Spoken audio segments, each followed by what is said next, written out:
Down here, sometimes you have to be strategic and you don't just necessarily fly by the seat of your pants. And I really thought who I wanted on the bill. And I really did strive for some leadership, sponsorship, as well as bipartisanship, upstate, downstate, because in reality, this is affecting every one of us. Only 2% of people who take out a payday loan pay it back by the next payday. It's supposed to be short term. The average payday loan is more than 250 days in a calendar year.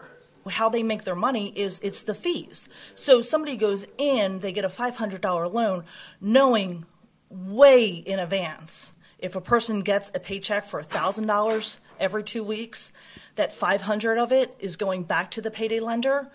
How's that person living? How do they pay their rent? How do they pay their mortgage? How do they pay their gas and electric? How do they pay their cable? How do they pay for gas? How do they pay for food? And so what they do is they roll it over, they collect the $75 fee to open up a new loan, they tack on the fees again, and it just goes, it goes and goes and goes and goes, and that's how they make their money, is off the fees and rolling the loan over. They should be responsible, and I go back to the database. If I'm ABC, or excuse me, XYZ, and I see that ABC just lent Joe Smith money, is it a good business decision for me to make that same loan? Again, knowing that they're probably not even going to be able to pay back ABC. But more importantly, by gathering the data, we are going to have a better understanding at how much these people are charging, what's the interest rates. In most cases, they hide it, and it's over 700%.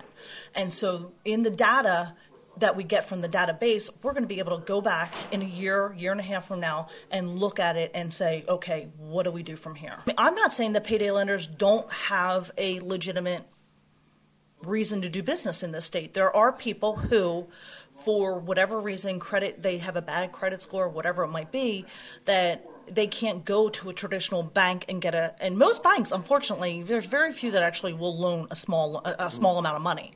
But in response to all of this, I also think it is our responsibility and my responsibility, and I'm going to do everything that I can to educate my colleagues over the next year, that there are alternatives out there. There are.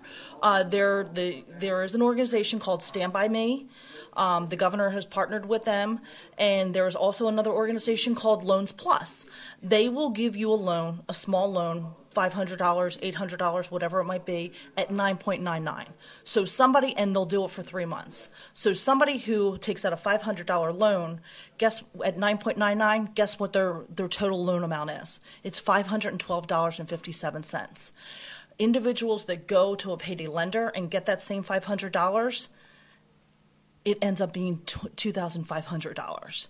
Because of the interest, and they can't pay it back, they roll it over because, again, it's short term. It's only for 2 weeks. Mm-hmm. So the total amount calculated, I mean, it grows so quickly that they just get snowballed and they can't get out of it.